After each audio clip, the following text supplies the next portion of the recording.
1945년 2월 19일 9시, 상병 토니 스타인은 이오지마의 검은 화산 모래바다의 얕게 파인 웅덩이 뒤에 웅크리고 있었습니다. 그는 3달 전 그의 병장이 바보 같은 생각이라고 불렀던 무기를 꽉 움켜쥐고 있었습니다. 그는 23살이었고 6번의 전투 임무를 수행했지만 정기적인 전투에서는 적을 죽인 적이 없었습니다.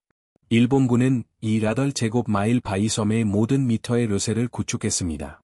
11마일에 달하는 상호 연결된 터널과 17,000명의 방어 병력으로 해변을 사륙장으로 만들었습니다.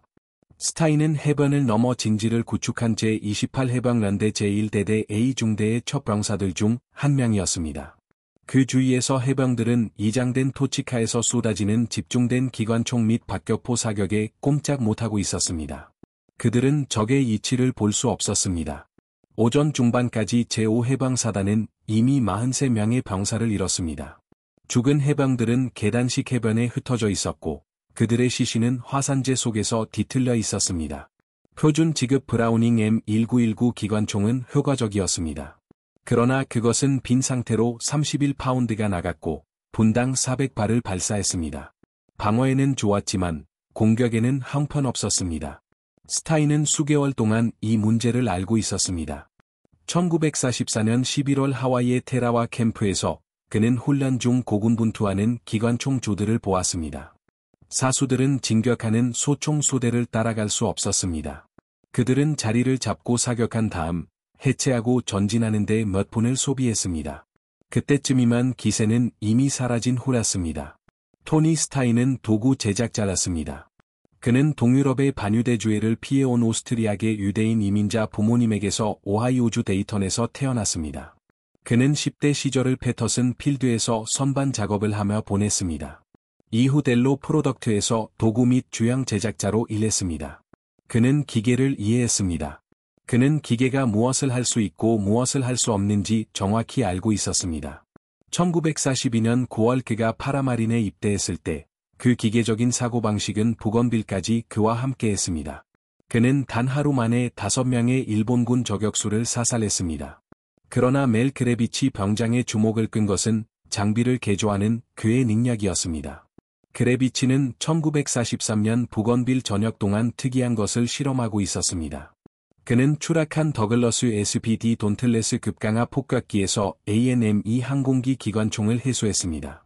ANME는 공중전을 위해 설계되었습니다. 그것은 무게가 21파운드에 불과하여 M1919보다 10파운드 가벼웠습니다. 더 중요하게도 그것은 분당 1200에서 1500발을 발사할 수 있었고 이는 3배나 더 빠른 속도였습니다. 그러나 한 가지 문제가 있었습니다. ANME는 항공기 거치용으로 설계된 스페이드 그립을 가지고 있었습니다. 개머리판도 조준경도 없었고 한 명의 해병이 그것을 들고 전진하며 정확하게 사격할 방법이 없었습니다. 그레비치가 1944년 11월 스타인에게 접근했을 때 파라마린은 막 해체된 상태였습니다. 두 사람 모두 제28해병연대 제5해병사단으로 재배치되었습니다. 그들은 지휘부가 아직 이름을 밝히지 않은 작전을 준비하고 있었습니다. 그러나 모두가 그것이 끔찍할 것이라고 알고 있었습니다. 그레비치는 스타인에게 ANME를 몰아주었습니다. 스타인은 잠재력을 보았습니다. 그들은 밤에 정비 창고에서 작업했습니다.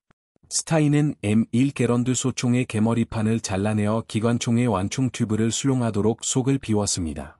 그는 얇은 금속 조각으로 솔레노이드 방아쇠 메커니즘을 제작했습니다. 그레비치는 전면에 브라우닝 자동 소총의 양각대를 용접했습니다.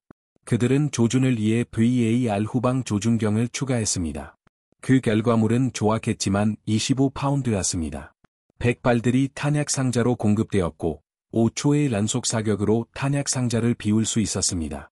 그들은 그것을 스팅어라고 불렀습니다. 스타인은 스팅어 6정을 만들었습니다. 지중대의 3개 소총 소대에 한 정씩, 폭파반에 한 정, 그레비치에게 한 정, 그리고 자신을 위해 한 정을 만들었습니다. 다른 해병들의 반응은 엇갈렸습니다. 어떤 이들은 그것을 훌륭하다고 불렀습니다.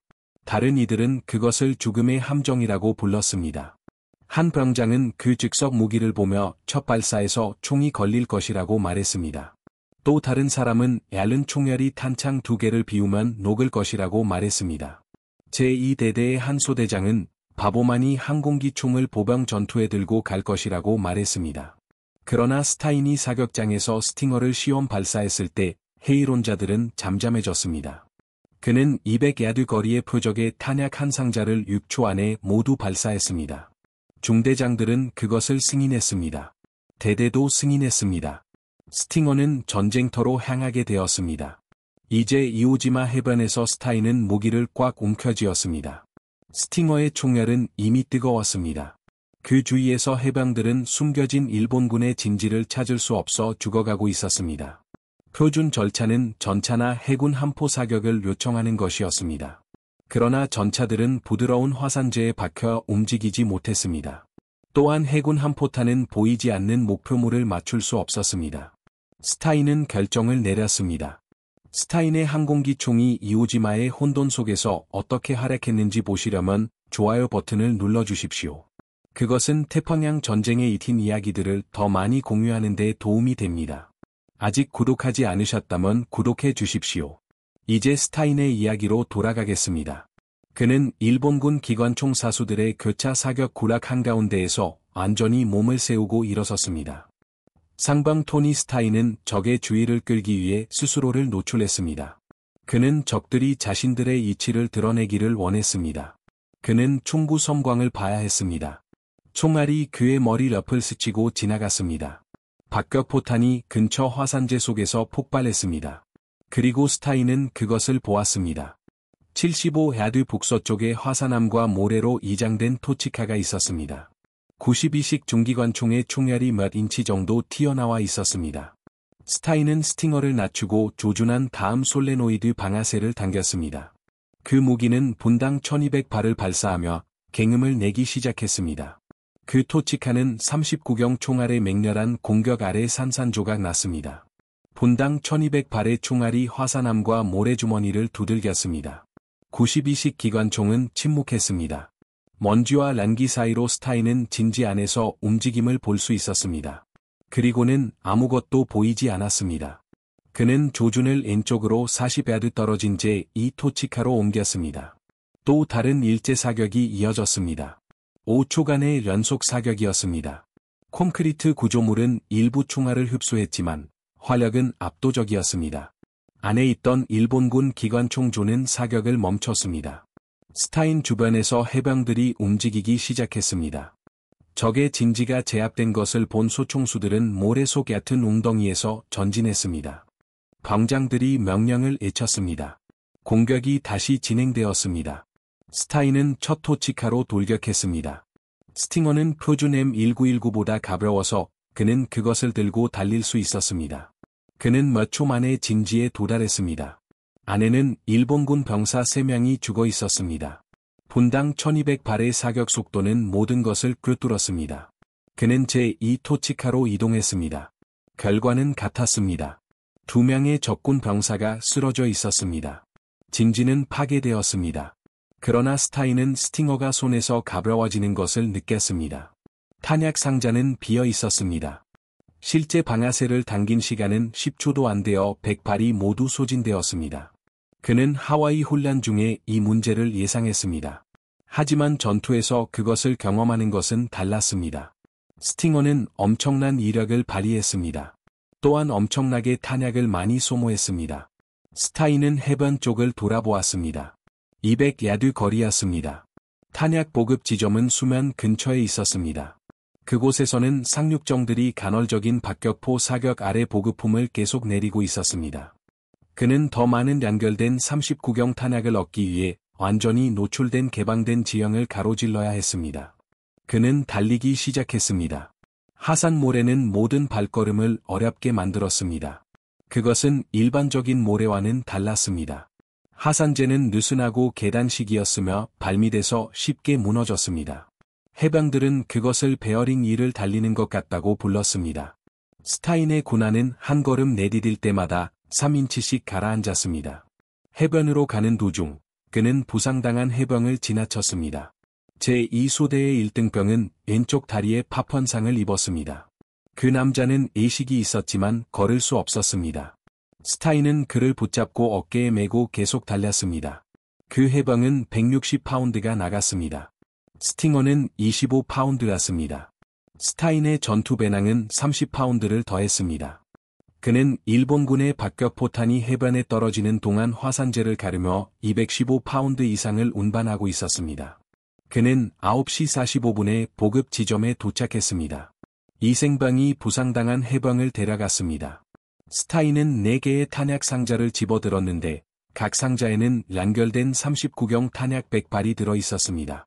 그는 2상자를 배낭에 넣고 한 손에 하나씩 들고 소대 위치로 다시 돌아섰습니다. 돌아오는데 3분이 걸렸습니다. 일본군 저격수들은 해변과 전방 진지 사이를 이동하는 해병들을 노리기 시작했습니다. 총알들이 스타인의 군화 주위에서 검은 화산재를 튀겼습니다. 박격포탄이 그의 오른쪽 30야드 지점에서 폭발하며 화산암과 파편을 뿌렸습니다. 그는 멈추지 않았습니다. 그가 A중대 진지에 도착했을 때 그의 소대 병장은 제3토치카를 가리켰습니다. 이 토치카는 더 컸으며 강화 콘크리트로 되어 있었고 96식 경기관총이 비행장 접근로를 방어하고 있었습니다. 이전에 2번의 공격이 실패했습니다. 그 토치카 앞에는 해병 4명이 죽어 있었습니다. 스타인은 스팅어의 새 탄약 상자를 장전했습니다. 그는 탄띠 공급 장치를 확인했습니다. 그 무기는 이전 교전으로 이미 뜨거웠지만 얇은 항공기 총열은 더 많은 사격을 견딜 수 있었습니다. 그는 혼자 토치카로 일어나 전진했습니다. 96식 경기관총이 즉시 발포했습니다. 총알이 스타인의 머리와 가슴 옆을 스치고 지나갔습니다. 그는 어깨에 스팅어를 맨 채 계속 앞으로 걸어갔습니다. 50야드 지점에서 그는 발포했습니다. 그 무기의 발사 속도는 너무 빨라서 일본군 사수는 조준을 충분히 빨리 조정할 수 없었습니다. 스타인의 총알은 사격 구멍을 찾아냈습니다. 적의 총은 침묵했습니다. 그는 마지막 20야드를 돌격하라 구멍을 통해 수류탄을 떨어뜨렸습니다.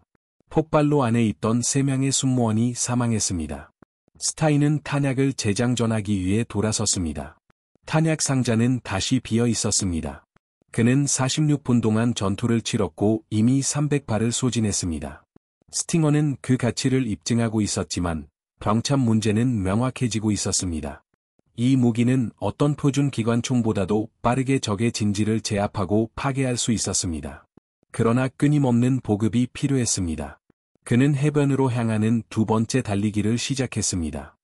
이번에는 내려가는 길에 부상당한 해병 2명을 발견했습니다. 한 명은 개방형 흉부 부상을 입었습니다. 다른 한 명은 파편으로 인해 오른손 일부를 잃었습니다. 스타인은 둘 다 나를 수 없었습니다. 그는 먼저 흉부 부상자를 데리고 이생방에게 달려갔습니다. 더 많은 탄약을 집어들었고 특별히 2번째 부상자를 구출하기 위해 3번째 왕복을 했습니다. 10시 30분까지 스타인은 해변을 4번 왕복했습니다. 매번 그는 부상당한 해병을 안전한 곳으로 옮겼습니다.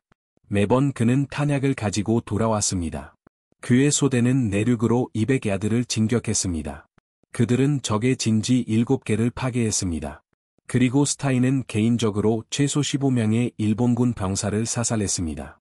그러나 스팅어도 고통받고 있었습니다. 총열은 랄기로 번색되었습니다. 솔레노이드 방아쇠는 걸리기 시작했습니다. 스타인의 군화는 화산재와 끊임없는 달리기 때문에 해지고 있었습니다. 그는 자신의 발을 내려다보았습니다. 밑창은 거에 닳아 있었습니다. 가죽은 갈라지고 찢어졌습니다. 그것들을 신고 달리는 것은 고통스러워지고 있었습니다. 한 걸음 한 걸음 내디딜 때마다 발바닥 아치의 날카로운 통증이 느껴졌습니다. 스타인은 결정을 내렸습니다. 그는 군화 끈을 풀고 화산재 속에서 맨발로 군화를 벗어던졌습니다. 그 결정은 미친 짓처럼 보였지만 스타인은 락학을 이해했습니다. 매 순간이 중요했습니다. 그의 군화는 마찰을 더하여 그를 느리게 했습니다. 화산재는 거칠었지만 그늘진 곳에서는 참을 수 없을 정도로 뜨겁지는 않았습니다. 그는 군화 없이 더 빨리 달릴 수 있었습니다. 그는 또한 헬멧도 벗었습니다. M1 강철 헬멧은 2파운드 반이 나갔습니다. 많은 무게는 아니었지만 군화와 합치면 거의 5파운드의 장비를 벗어던지는 것이었습니다. 5파운드의 무게는 그가 해변과 소대 사이를 더 빠르게 이동하게 할 수 있었습니다. 그의 해변으로의 5번째 왕복은 2분 40초가 걸렸습니다. 맨발로 그는 느슨한 화산몰에 의해서 실제로 접지력을 얻을 수 있었습니다. 그의 발은 화산재 속으로 가라앉았지만 단단한 구나 밑창이 없으니 지형을 느끼고 보폭을 조절할 수 있었습니다. 고통스러웠습니다. 화산재는 깨진 유리 위를 달리는 것처럼 거칠었지만 더 빨랐습니다. 그는 내려가는 길에 복부에 파편상을 입은 또 다른 부상당한 해병을 발견했습니다. 그 남자는 의식이 없었습니다. 스타인은 그를 어깨에 메고 이생방에게 데려다 주었습니다. 탄약을 싣고 A중대의 진지로 다시 달려갔습니다. 11시까지 스타인은 해변을 6번 왕복했습니다. 그는 부상당한 해병 6명을 안전한 곳으로 옮겼습니다. 그는 600발의 탄약을 가져왔고 개인적으로 적의 진지 5개를 더 파괴했습니다. 그의 소대는 해변에서 300야드 떨어진 곳까지 진격했습니다. 그들은 첫 비행장에 접근하고 있었습니다. 일본군의 저항은 더욱 거세지고 있었습니다. 적군은 토치카, 거미굴, 그리고 터널로 연결된 지하 벙커들로 이루어진 방어망을 구축했습니다. 한 진지가 파괴되면 병사들이 밖으로 나타났습니다. 다른 위치로 이동해 다시 사격했습니다. 스팅어는 A중대에서 유일하게 여러 진지를 동시에 제압할 수 있는 무기였습니다. 스타인이 한 개의 토치카에 사격하기 시작하자 분당 1200발의 엄청난 총성은 인접 진지들을 주춤하게 만들기에 충분했습니다. 그 망설임 덕분에 소총수들은 전진하러 수류탄을 던질 시간을 얻었습니다.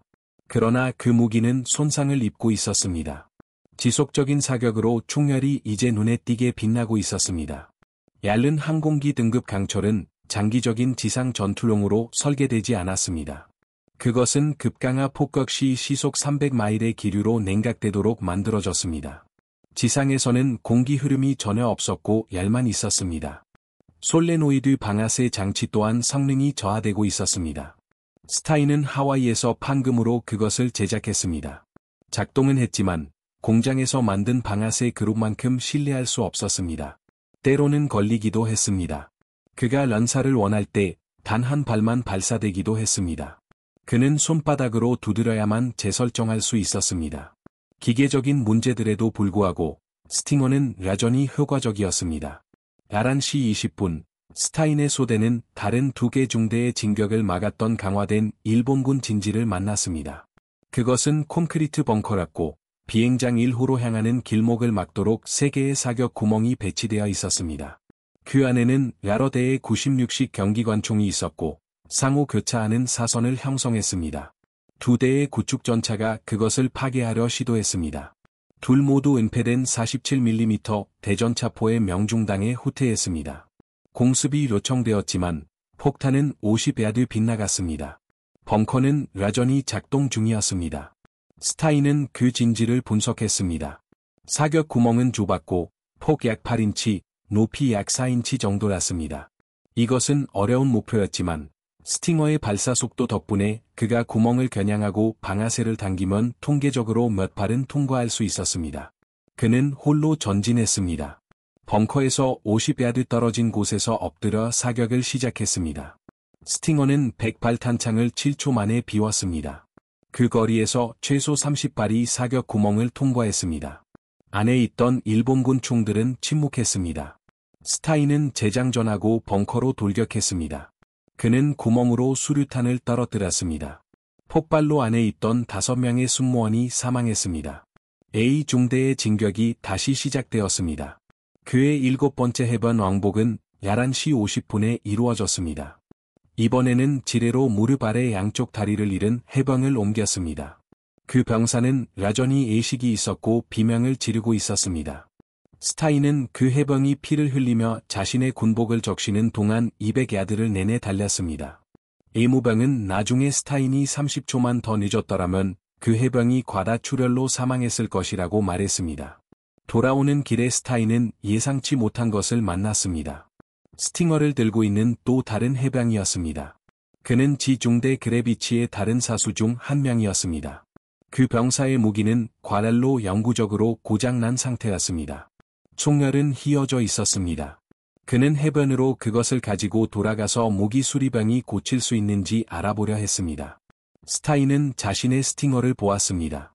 총열은 열기로 인해 보라색으로 변색되어 있었습니다. 개머리판의 나무 손잡이는 타기 시작하고 있었습니다. 양각대는 헐거웠지만 여전히 발사되었습니다.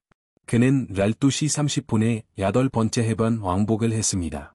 또 다른 부상당한 해병. 또 다른 탄약 보급이었습니다. 이제 다른 해병들은 맨발의 상병이 포화 속에서 반복적으로 오가는 것을 알아차리기 시작했습니다. 일부는 그가 미쳤다고 생각했습니다. 다른 이들은 그가 이오지마에서 가장 용감한 사람이라고 여겼습니다. 스타인은 용기에 대해 생각하지 않았습니다. 그는 수학을 생각했습니다. 그의 소대에는 탄약이 필요했습니다. 부상당한 병사들은 대피해야 했습니다. 그는 군화를 신지 않았을 때 더 빨랐습니다. 스팅어는 그에게 이동하면서 진지를 제압할 수 있는 화력을 제공했습니다.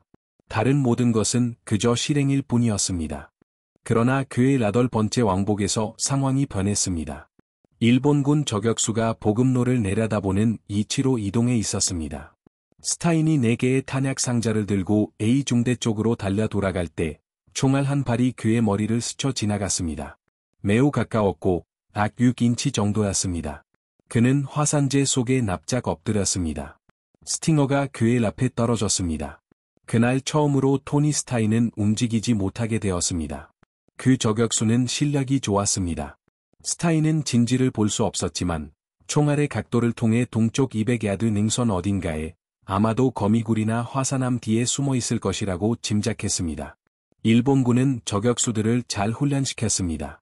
그들은 인내심이 있었고 훈련되어 있었으며 단 하나의 고가치 목표를 위해 몇 시간을 기다릴 준비가 되어 있었습니다. 개방된 지형을 반복적으로 오가는 해병은 분명 고가치 목표였습니다. 스타인은 30초 동안 움직이지 않고 누워 있었습니다. 그는 자신의 호흡을 조절했습니다. 저격수는 움직임을 주시하고 있을 것이었습니다. 어떤 움직임이든 스타인 진지 주변의 화산재는 은폐물을 제공하지 않았습니다. 해변과 전방 진지 사이는 펑펑한 개방 지형일 뿐이었습니다. 또 다른 총알이 머리 위로 스쳐 지나갔습니다. 저격수는 스타인이 있었던 곳을 쏘고 있었지 그가 있는 곳을 쏘는 것이 아니었습니다. 그것은 사수가 아직 그의 정확한 위치를 파악하지 못했다는 의미였습니다. 스타인에게는 저격수가 조준을 조정하기 전까지 약 10초 정도의 시간이 있었습니다. 그는 왼쪽으로 몸을 굴려 스팅어를 움켜쥐고 달려 일어났습니다. 그의 소대 쪽이 아니라 저격수 쪽으로 말입니다. 계산은 간단했습니다. 저격수의 시야선에 수직으로 달리는 것이 도망치는 것보다 그를 더 어려운 목표로 만들 것이었습니다. 그리고 그가 거리를 좁힐 수 있다면 스팅어의 발사 속도가 볼트 액션 소총을 압도할 것이었습니다. 3발이 더 발사되었지만 모두 빗나갔습니다. 스타인은 이제 맨발로 화산재를 가로질러 전략 질주했습니다. 그의 손에는 스팅어가 들려 있었고 탄약 상자들이 그의 배낭 안에서 흔들렸습니다. 150야드 지점에서 그는 움직임을 포착했습니다. 하산암의 부분적으로 가려진 거미굴 속의 인물이었습니다. 스타인은 한쪽 무릎을 꿇고 사격을 시작했습니다. 스팅어가 갱음을 냈습니다. 분당 1200발이 바위와 주변 지형을 갈갈이 찢어 놓았습니다. 저격수의 진지는 산산조각 났습니다. 탄약 상자가 비자 반격은 없었습니다. 스타인은 재장전하고 조심스럽게 그 진지로 접근했습니다. 저격수는 죽어 있었습니다. 그의 앞에는 97식 소총이 놀아 있었습니다. 스타인은 소총의 조준경을 챙기고 A중대 쪽으로 계속 이동했습니다. 그가 오후 1시에 자신의 소대에 도착했을 때 상황은 악화되어 있었습니다. A중대는 적어도 8개의 토치카가 반원형으로 배치된 요새화된 진지 복합체에 의해 고착되어 있었습니다. 그것은 상호 교차하는 사선을 형성했습니다. 일어나는 해방은 즉시 여러 진지로부터 공격을 받았습니다. 중대는 지난 20분 동안 진격하려다 12명의 사상자를 냈습니다. 중대장은 전차 지원을 요청했지만 M4 샤먼 전차들은 여전히 해변 근처에서 발이 묶여 있었습니다. 하산재가 너무 부드러웠기 때문입니다. 전차들은 계속해서 궤도를 이탈하거나 갇혔습니다. 전방 관측병들이 적 진지에 대한 명확한 시야를 확보할 수 없었기 때문에 포병 지원은 제한적이었습니다. 스타인은 최전방 진지로 이동하러 상황을 평가했습니다. 8개의 토치카는 전방 100야드가량의 홀을 이루고 있었습니다. 일본군 병사들도 진지들을 연결하는 참호를 통해 이동하고 있었습니다. 그것은 단순한 고정 방어가 아니었습니다. 그것은 조직적인 시스템이었습니다. 스팅어의 장점은 활약의 양이었습니다. 스타인은 동시에 여러 진지를 제압할 수 있다면 소총수들이 그 제압 사격 아래에서 진격할 수 있다고 계산했습니다. 하지만 그것은 다시 자신을 노출해야만 가능했습니다. 그는 일어서서 가장 왼쪽에 있는 토치카의 사격을 시작했습니다. 5초간의 란사로 100발을 발사했습니다. 그 진지는 침묵했습니다. 그는 다음 토치카로 조준을 바꿨습니다. 또 다른 란사가 이어졌습니다. 침묵이 흘렀습니다. 그는 체계적으로 홀을 가로질러 각 진지를 순서대로 제압했습니다. 참호 속의 일본군 병사들이 그에게 사격하기 시작했습니다. 99식 소총과 96식 경기관총이 불을 뿜었습니다. 총알들이 그의 발 주위에 화산재를 튀겼습니다. 총알 한 발이 금속성 소리를 내며 스팅어의 총열을 강타했습니다. 그 무기는 계속 발사되었습니다. 스타인은 탄약 상자를 비우고 재장전하기 위해 납작 엎드렸습니다. 그가 재장전하는 동안 A중대의 소총수들이 50야드 전진했습니다. 스타인이 일어나 사격을 재개하자 그들은 또 50야드를 전진했습니다. 그 협력은 본능적이었습니다. 망령은 필요 없었습니다. 해병들은 스팅어가 사격할 때 움직일 수 있다는 것을 이해했습니다. 13시 30분까지 A중대는 방어홀을 돌파했습니다. 8개의 토치카 중 5개가 파괴되었습니다. 나머지 3개는 버려졌습니다. 17명의 일본군 병사가 사망한 것으로 확인되었습니다. A중대는 3명의 해병을 더 잃었지만 진격은 계속되었습니다. 스타인의 스팅어는 이제 심각하게 손상되었습니다. 총알은 총탄에 맞아 약간 휘어졌습니다. 양각대는 완전히 부러져 떨어져 나갔습니다. 개머리판은 새까맣게 탔지만 여전히 발사되었습니다. 13시 45분, 6번째 토치카 공격 중에 스타인이 훈련받았지만 결코 일어나지 않기를 바랐던 일이 발생했습니다. 그가 지속적인 란사 중일 때 일본군 96식 기관총이 스팅어에 직접 명중했습니다. 충격은 격렬했습니다. 무기는 스타인의 손에서 뜯겨나가 6피트 뒤의 화산재 속으로 내던져졌습니다. 스타인은 낮은 바위 능선 뒤로 몸을 숨겼습니다. 그는 이제 무장하지 않은 상태였습니다. 스팅어는 그의 진지와 활동 중인 적 토치카 사이에 개방된 지형에 놀아 있었습니다. 일본군 병사들은 그것이 떨어지는 것을 보았습니다. 그들은 그가 무장 해제된 것을 알았습니다. 그들은 그가 그것을 회수하려 할 때를 기다리고 있었습니다. 스타인은 제 속에 놓인 무기를 보았습니다. 총알에서는 양기가 피어오르고 있었습니다. 그는 탄띠 급탄 장치가 손상된 것을 알 수 있었습니다. 그가 그것을 회수하더라도 스팅어는 발사되지 않을 수도 있었습니다. 그러나 그는 그 무기를 가지고 8번 해변을 왕복했습니다. 그는 그것을 사용하라 15개 이상의 적 진지를 파괴했습니다. 그것은 그의 소대를 살렸습니다. 스타인은 개방된 곳으로 달려가 그것을 회수할 준비를 했습니다. 그는 개방된 곳으로 전략 질주했습니다. 일본군 기관총이 즉시 사격을 시작했습니다. 총알이 그의 머리와 몸통을 스쳐 지나갔습니다. 스타인은 지그재그 패턴으로 달려 자신을 더 어려운 목표로 만들었습니다. 스팅어에 도달하기까지 3초가 걸렸습니다. 그는 그것을 움켜쥐고 다른 능선 뒤로 몸을 굴린 다음 무기를 확인했습니다. 탄띠 급탄 장치가 걸려 있었습니다. 총알이 급탄 장치를 강타하려 안내 레일을 구부렸던 것입니다. 스타인은 손상된 탄띠를 빼내고 손가락으로 걸림을 제거한 다음 새 탄약 상자를 장전했습니다. 무기는 정확하게 급탄되었습니다. 그는 3발의 란사로 시험 사격을 했습니다. 작동했습니다. 그는 일어서서 그에게서 스팅어를 빼앗았던 토치카의 탄약 상자 전체를 비웠습니다. 100발을 7초 만에 발사했습니다. 그 진지는 완전히 파괴되었습니다. 그를 거해 죽일 뻔했던 96식 기관총은 영원히 침묵했습니다. 스타인은 재장전하고 공격을 계속했습니다. 오후 2시까지 A중대는 해변에서 400야드 전진했습니다. 그들은 23개의 적 진지를 파괴했습니다. 스타인은 개인적으로 그중 12개를 처리했습니다. 그의 맨발 왕복은 9명의 부상당한 해병을 살렸습니다. 그리고 스팅어는 총에 맞고 과랄되고 기계적으로 혹사당했음에도 불구하고 여전히 발사되었습니다. 그러나 무기의 상태는 이태로웠습니다. 총알은 이제 눈에 띄게 휘어져 있었습니다. 발사 속도는 분당 900발 정도로 감소했습니다. 솔레노이드 방아쇠는 스타인이 지속 사격을 원할 때조차도 3발에서 5발씩 연사되었고, 나무 개머리판은 너무 타서 부서지기 시작했습니다. 14시 30분, 요새화된 참호 시스템 공격 중에 스팅어는 다시 피격되었습니다. 이번에는 99식 소총탄이 총몸에 명중했습니다. 그 충격으로 무기가 스타인의 손에서 두 번째로 떨어져 나갔습니다. 그것은 10피트 떨어진 포탄 구덩이에 떨어졌습니다. 스타인은 이제 완전히 노출되었습니다. 엄폐물도, 무기도 없었습니다. 참호 속 일본군 병사들이 소총과 수류탄으로 그에게 사격하고 있었습니다.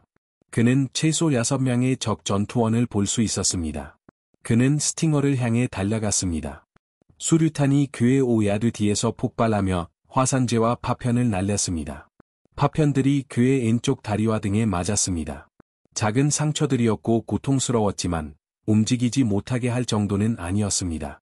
그는 스팅어를 움켜쥐고 구덩이로 몸을 던졌습니다. 총몸에는 총알이 맞았던 깊은 흠집이 있었습니다. 스타인은 수동으로 작동을 반복했습니다. 뻑뻑했지만 작동은 했습니다. 그는 세탄띠를 장전하고 참호를 겨냥하라 발사했습니다. 스팅어는 간신히 작동했습니다. 발사 속도는 분당 600발 정도로 떨어져 원래 성능의 절반 수준이었습니다. 그러나 분당 600발은 전장 내 다른 어떤 것보다 여전히 빨랐습니다. 스타인은 참호를 제압했고 그 사이에 소총수들이 수류탄을 들고 전진했습니다. 그 진지는 정리되었습니다. 6명의 일본군 병사가 사망했습니다.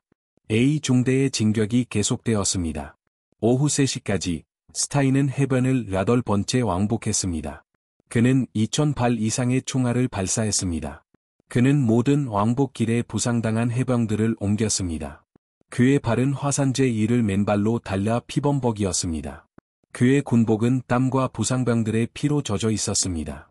스팅어 기관총은 겨우 작동하는 수준이었습니다. 총열은 5도 각도로 휘어져 있었습니다. 개머리판은 마찰과 희망으로 겨우 붙어 있었습니다. 솔레노이드 방아쇠는 무작위로 발사되었습니다. 때로는 한 발이, 때로는 5발이, 때로는 아무것도 발사되지 않았습니다. 스타인은 란사 사이의 수동으로 장전해야 했습니다. 하지만 A중대는 목표에 도달했습니다. 그들은 수리밭이 산기슭에 있었습니다. 이 화산 봉우리는 섬 남쪽 끝을 지배하고 있었습니다. 산은 해발 550피트 높이였습니다.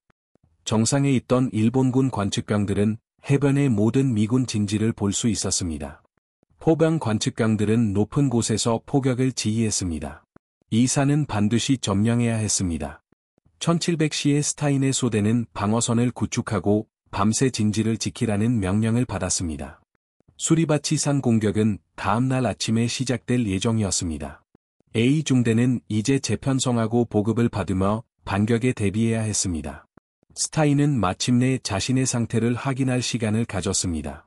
그의 발은 찢어지고 피가 나고 있었습니다.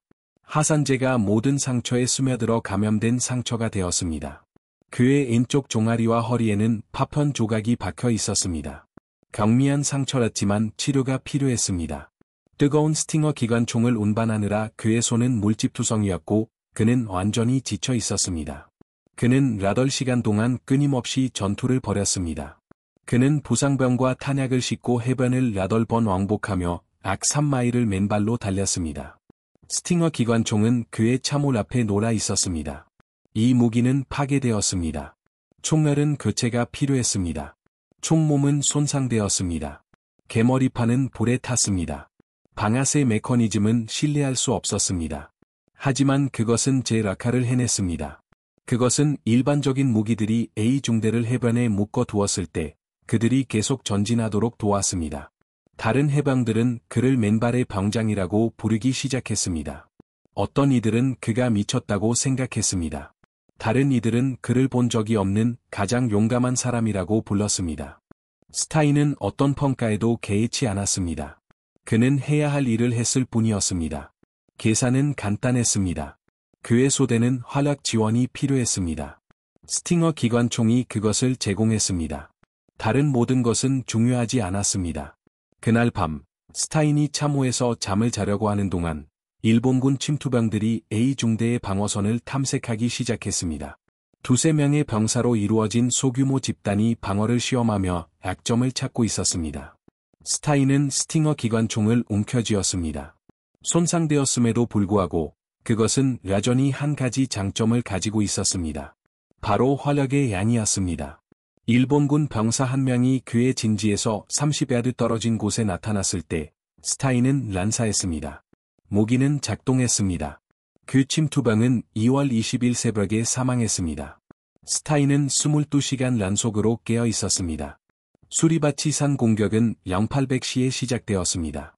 A중대는 나머지 제28 해병대와 함께 화산 경사면을 오르기 시작했습니다. 지형은 험난했습니다. 부드러운 화산재, 식물 없는 노출된 능선에서 일본군 관측병들은 모든 움직임을 볼 수 있었습니다.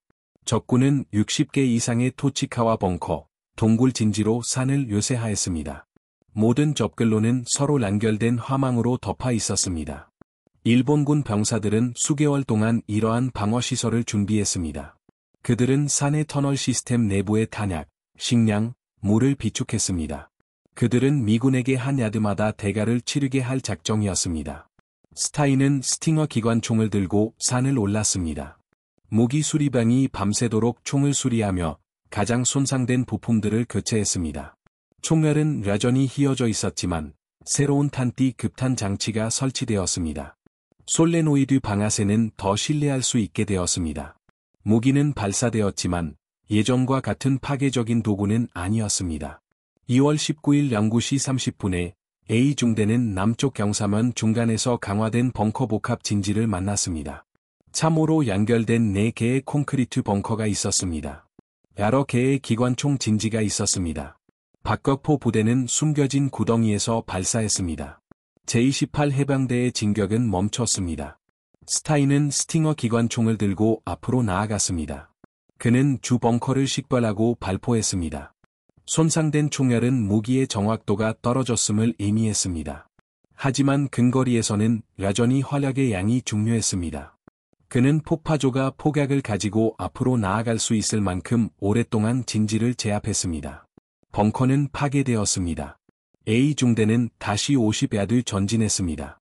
10시 15분에 스타인의 운명이 바뀌었습니다. 일본군 수류탄 한 발이 그의 진지에서 3피트 떨어진 곳에 떨어졌습니다. 그는 그것을 보았습니다. 그는 움직이려고 했습니다. 그가 몸을 피하기도 전에 수류탄이 폭발했습니다. 파편이 그의 오른쪽 팔, 오른쪽 다리, 그리고 몸통에 박혔습니다. 여러 개의 상처는 즉시 치명적이지는 않았습니다. 하지만 그는 심하게 출혈하고 있었습니다. 의무병이 몇 분 안에 그에게 도달했습니다. 그들은 상처를 붕대로 감고 대피를 요청했습니다. 스타인은 거절했습니다. 그의 소대는 여전히 교전 중이었습니다. 스팅어 기관총은 여전히 필요했습니다. 그는 계속 싸웠습니다. 다음 2시간 동안 스타인은 붕대 사이로 피를 흘리면서도 화력 지원을 제공했습니다. 스팅어 기관총은 손상을 입었음에도 계속 작동했습니다. 토치카가 진격하는 해병대에게 발포할 때마다 스타인은 그것을 제압했습니다. 일본군 병사들이 참호 시스템에 나타날 때마다 그는 지속적인 란사로 그들을 쓰러뜨렸습니다. 하지만 12시 30분 무렵 스타인의 부상은 악화되었습니다. 그는 상당한 양의 피를 잃었습니다. 그는 현기증을 느끼기 시작했습니다. 시야가 좁아지고 있었습니다. 의무병은 즉시 대피하지 않으면 산에서 죽을 것이라고 말했습니다.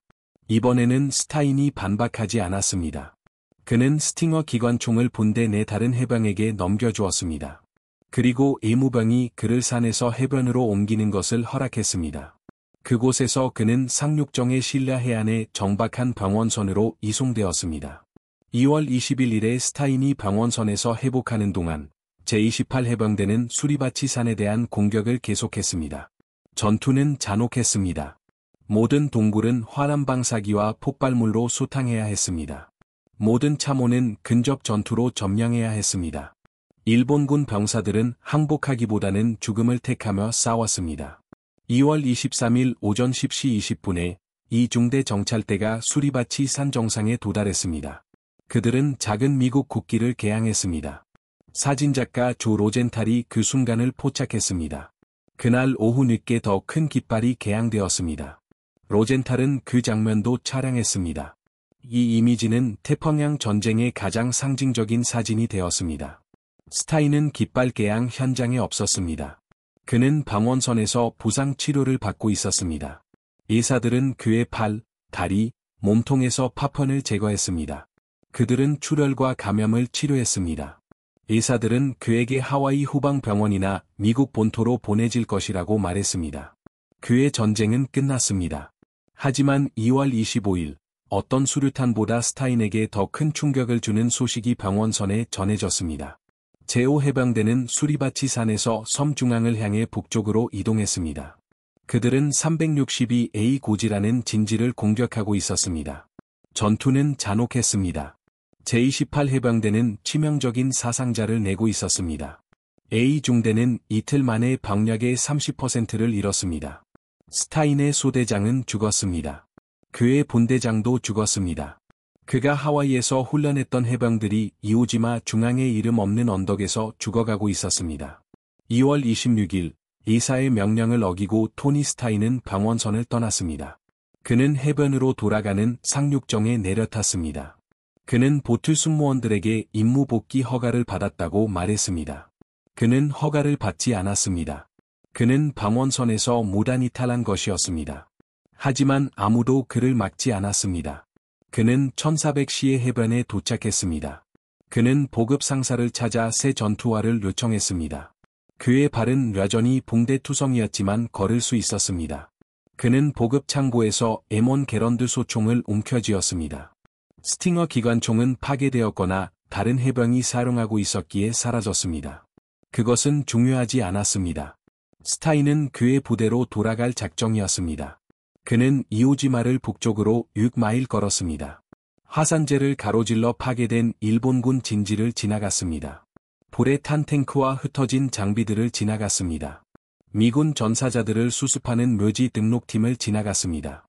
그는 2월 27일에 362A 고지에 있는 A 중대의 진지에 도착했습니다. 중대는 원래 240명의 병력에서 63명으로 줄어 있었습니다. 생존자들은 지쳐 있었습니다. 그들은 8일 동안 끊임없이 싸웠습니다.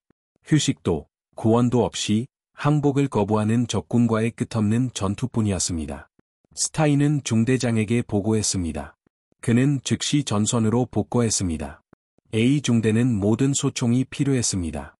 다음 이틀 동안 스타인은 362A 고지 주변의 잔혹한 근접 전투에서 싸웠습니다. 스팅어 기관총은 없었고, 단지 M1 게런드 소총과 수류탄만 있었습니다. 즉석에서 만든 기관총 없이 싸우는 것은 달랐습니다. 더 느리고 더 신중했지만 스타인은 여전히 효과적이었습니다. 1945년 3월 1일 A 중대는 란데의 진격을 방해하던 일본군 토치카 복합 진지를 찾아 정찰 임무를 받았습니다. 정찰대는 19명의 해병대원으로 구성되었습니다. 토니 스타인 병장은 정찰대 부대장으로 지명되었습니다. 그들의 임무는 약 400야드를 전진하여 적군 진지를 찾아내고 실행 가능한 정보를 가지고 복귀하는 것이었습니다. 공격이 아닌 정찰 임무였습니다. 3월 1일 0700시의 정찰대는 A 중대의 전선에서 출발했습니다. 지형은 화산 능선과 계곡으로 매복에 완벽했습니다. 일본군 병사들은 지역 전체의 은폐 진지를 구축했습니다. 저격수, 기관총 진지, 박격포 팀 모두 동굴과 스파이더 홀에 숨어 있었습니다. 정찰대는 천천히 움직였습니다. 20야드 전진 후 멈췄습니다. 관찰하고 경청했습니다. 다시 20야드를 나아갔습니다. 해병들은 일본군 방어병들이 그들을 지켜보고 있다는 것을 알고 있었습니다. 문제는 적군이 언제 발포할지였습니다. 07시 45분에 정찰대는 작은 계곡을 내려다보는 능선에 도달했습니다. 스타인은 앞쪽으로 이동하여 전방 지형을 더 잘 살폈습니다. 화산암 지형 사이로 그는 이장된 진지로 보이는 것을 볼 수 있었습니다. 아마도 토치카이거나 동굴 입구일 수 있었습니다.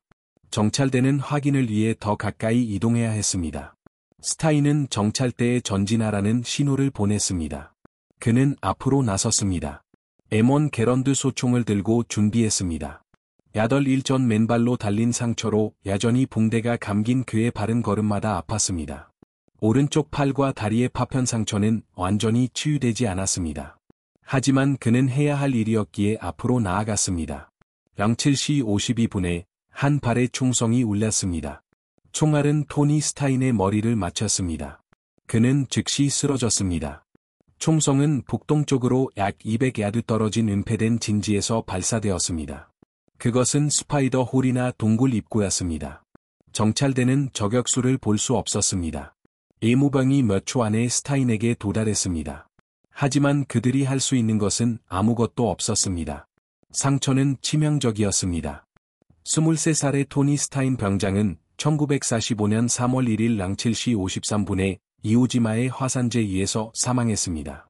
정찰대는 의심스러운 저격수 진지를 향해 응사했습니다. 해병들은 박격포 지원을 요청했습니다. 해당 지역은 고폭탄으로 뒤덮였습니다. 저격수가 포격으로 사망했는지는 확인되지 않았습니다. 일본군 병사들은 미군이 시신을 찾을 수 있는 곳에 거의 남기지 않았습니다. 정찰대는 임무를 완료했습니다. 그들은 토치카 복합 진지를 식별하고 정보를 가지고 A중대로 돌아갔습니다. 하지만 그들은 토니 스타인의 시신을 함께 운반했습니다. 스타인의 사망 소식은 제28 해병대 전체에 빠르게 퍼졌습니다. 그는 2월 19일 해변을 8번 왕복했던 맨발의 병장이었습니다. 그는 부상 후 대피를 거부했던 해병이었습니다. 데이튼 출신의 공구 제작자로 그는 해수된 항공기 부품으로 무기를 만들었습니다. 그리고 셀 수 없이 많은 적군 진지를 파괴하는데 그것을 사용했습니다. 3월 2일, 스타인은 이오지마의 제5사단 묘지에 묻혔습니다. 그의 묘지에는 간단한 나무 십자가가 세워졌습니다. 거기에는 그의 군번, 계급, 소속 부대가 적혀 있었습니다. 스팅어 기관총에 대한 언급은 없었습니다. 나중에 그의 이름을 따게 될 명의 훈장에 대한 언급도 없었습니다. 스타인의 사망 후에도 이오지마 전투는 24일 더 계속되었습니다. 전투는 여전히 잔혹했습니다. 제28 해병대는 북쪽으로 진격하며 동굴 복합 진지와 요새화된 진지들을 소탕했습니다. 미군의 사상자는 늘어났습니다. 3월 26일, 섬이 마침내 안전하다고 선포되었을 때 거의 7,000명의 미군이 사망했습니다. 2만 명이 부상을 입었습니다. 일본군의 사상자는 더 심각했습니다. 2만 1,000명의 방어 병력 중 1,000명 미만이 생존했습니다. 나머지는 진지에서 사망하거나 항복 대신 자살했습니다. 이오지마 아래의 터널 시스템은 하지만 2월 19일 전투의 첫 8시간 동안 토니 스팅과 그가 직접 만든 무기는 큰 차이를 만들어냈습니다. 맨발로 뛰어다닌 그의 행동은 해변에서 죽을 뻔했던 9명의 부상당한 해병대원을 살렸습니다. 그의 제압 사격 덕분에 다른 부대들이 움직이지 못하는 동안 A중대는 전진할 수 있었습니다. 그의 기계적 독창성은 해병대에게 하루 동안 전술적 상황을 바꾼 무기를 선사했습니다. 멜 그레비치와 존 리틀이 만든 다른 5정의 스팅어도 이오지마에서 전투를 치렀습니다. 이 중 2정은 적의 공격으로 파괴되었습니다. 한 정은 과랄로 영구히 고장났습니다. 나머지 2정은 전투에서 살아남았지만 전후 장비 폐기 과정에서 사라졌습니다. 원래 6정의 스팅어 중 어느 것도 오늘날 존재하지 않습니다. 이것들은 현장 개조품이었고 비표준 장비였습니다. 군대는 일반적으로 이런 종류의 무기를 보존하기보다는 파괴합니다. 하지만 스팅어의 전설은 해병대 낙사 속에 계속 살아남았습니다. 무기 담당자와 정비사들은 이 이야기를 들었습니다. 오하이오 출신 공구 제작자는 항공기 기관총을 회수하려 보병 무기로 만들었습니다. 그는 수대를 보급하기 위해 화산재 속을 맨발로 달렸습니다. 부상당했을 때도 후송을 거부했습니다. 그는 병원선에 있어야 할 때 전투로 돌아갔습니다. 1945년 5월, 챈들러 존슨 중령은 토니 스틴에게 명예훈장을 수여할 것을 추천했습니다. 이 추천서는 2월 19일 스틴의 행동을 상세히 기록했습니다. 이 내용은 해변으로의 8차례 왕복과 부상당한 해병대원들의 대피, 파괴된 적 진지, 그리고 충탄 속 맨발 질주를 상세히 기록했습니다. 이 추천서는 란대와 사단, 해병대 함대 사령부, 태평양 사령부 등 모든 지휘 계통의 장교들에게 지지받았습니다. 사후 보고서를 검토한 모든 사람이 동의했습니다. 스틴 상병은 자신의 목숨을 걸고 임무 이상의 뛰어난 용맹과 대담함을 보여주었습니다. 1946년 2월 19일, 유오지마에서의 스틴의 행동으로부터 정확히 1년 후, 그의 미망인 조아는 오하이오 주의사당에서 거행된 기념식에서 그의 명예 훈장을 받았습니다. 프랭크 루시 오하이오 주지사가 훈장을 수여했습니다. 조안 스틴은 훈장의 무게와 그것이 상징하는 기억에 압도되어 그의 사무실에 서 있었습니다. 토니의 어머니 로즈도 눈물을 흘리며 기념식에 참석했습니다. 그녀의 아들, 고등학교를 중퇴하고 공구 제작자로 일했던 유대인 이민자의 아이는 국가 최고의 군사적 랑회를 받았습니다. 망의 훈장에는 스틴 상병의 행동이 자세히 기록되어 있었습니다. 그는 최초 공격 시 해변에 상륙하라 개인적으로 개조한 항공기형 무기로 신속한 엄호 사격을 제공했습니다. 동료들이 기관총과 박격포 공격으로 진격하지 못했을 때 그는 용감하게 일어서서 적의 시야에 자신을 노출시켰습니다. 이를 통해 그는 적의 집중 사격을 자신에게 유도했습니다. 또한 그는 격렬하게 불타는 적 총기의 위치를 관찰할 수 있었습니다. 전략적으로 배치된 무기들을 무력화하기로 결심한 그는 적의 토치카드를 하나씩 대담하게 돌격했습니다. 그는 격렬한 단독 공격 중 적군 20명을 사살하는 데 성공했습니다. 이 훈장은 3단락 더 이어지며 그의 행동을 자세히 설명했습니다. 해변으로의 8차례 왕복과 그가 대피시킨 부상당한 해병대원들이 언급되었습니다. 그는 부상에도 불구하고 치료받기를 거부했습니다. 훈장에는 개인적으로 개조한 항공기형 무기가 언급되었지만 스팅어라는 이름은 사용되지 않았습니다. 그 이름은 해병대 구전 락사에만 존재했습니다. 토니 스틴의 유해는 1948년까지 유오지마에 남아 있었습니다. 그해 12월, 그의 유해는 완전한 군사적 예우를 갖추고 데이턴으로 수문되어 안장되었습니다. 로사리 성모교회에서 거행된 장례식에는 수백 명의 조문객이 모였습니다. 참전용사들과 가족들, 그를 만난 적은 없지만 그가 상징하는 바를 이해하는 시민들이 모였습니다. 그는 데이턴의 칼바리 공동묘지에 묻혔습니다. 그는 제2차 세계대전에서 그 도시 출신 유일한 명예 훈장 수훈자였습니다. 그의 묘비에는 계급과 소속 부대, 그리고 그가 받은 훈장이 새겨져 있습니다. 방문객들은 여전히 그 장소에 동전과 작은 미국 국기를 남깁니다. 1972년, 미국 해군은 그의 명예를 기려 녹스급 호위함인 미국 군함 스틴을 진수했습니다. 이 배는 21년 동안 태평양과 인도양에서의 작전에 참여했습니다. 1993년에 테일라카라 결국 해체되었지만 토니 스틴이라는 이름은 해군 기록에 계속 살아남았습니다. 해병대는 그의 이야기를 훈련 자료와 락사 기록에 보존했습니다. 신방 해병대원들이 복무를 시작하는 훈련소인 팔리스 아일랜드에서 교관들은 전투에서의 즉흥성과 적응성에 대해 가르칩니다. 토니 스틴의 이야기는 그 교육 과정의 일부입니다. 해수된 항공기 부품으로 무기를 만든 공구 제작자입니다. 하산재 속을 맨발로 달려 전우들을 구한 해병입니다. 스팅어 그 자체는 군용 총기 락사에서 전설이 되었습니다. 포 같은 레폰주의 이안 맥컬럼은 이 무기의 설계와 락사를 기록했습니다. 캐나다 락사 무기 박물관은 교육 목적으로 작동하는 복제본을 제작했습니다. 그 복제본은 스팅과 그레비치가 기본적인 도구와 기계 지식으로 무엇을 성취했는지 보여주었습니다. 그들은 시속 300마일의 공기 흐름을 위해 설계된 항공기 기관총을 지상 전용으로 개조했습니다. 그들은 해수된 부품과 독창성으로 해병대의 화력 문제를 해결했습니다. 군사 락사가들은 스팅어가 전술적으로 중요했는지 논쟁합니다. 한 연대의 6정의 무기는 전체 전투에 미치는 영향이 제한적이었습니다. 그러나 그 6정의 무기는 그것과 함께 싸운 해병대원들에게 차이를 만들어냈습니다. 제압 사격은 그렇지 않았다면 멈췄을 진격을 가능하게 했습니다. 1200발의 분당 사격 속도가 주는 심리적 영향은 결정적인 순간에 적의 머리를 숙이게 했습니다. 논쟁의 라지가 없는 것은 토니 스틴의 용기입니다. 총탄 속에서 8차례 왕복했고 9명의 부상당한 해병대원을 대피시켰습니다. 하산재 속을 맨발로 달렸습니다. 부상당했을 때 후송을 거부했고 방원선에서 돌아와 자신의 부대에 합류했습니다. 그는 자신의 목숨을 앗아간 정찰을 이끌었습니다.